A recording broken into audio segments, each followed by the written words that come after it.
Rugi simpan duit banyak, kuasa beli semakin susut.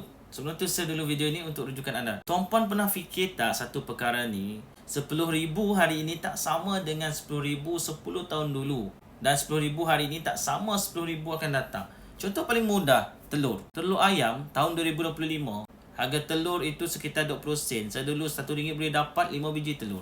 10,000 masa itu boleh dapat sekitar 50 biji telur, tuan-puan. Tapi hari ini tahun 2026 ni 10,000 yang sama hanya mampu beli kurang 14,285 biji telur saja. Mana lagi yang selebihnya? Maknanya kuasa beli duit 10,000 kita ni jatuh 71%.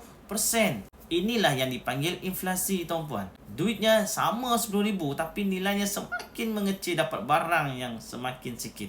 Sekarang bayangkan kalau 10,000 tu tukar kepada emas pada tahun 2005 dulu.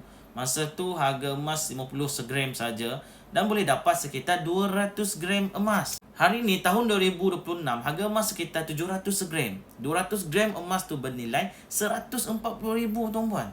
Jadi peningkatan ini lebih kurang 1,300%.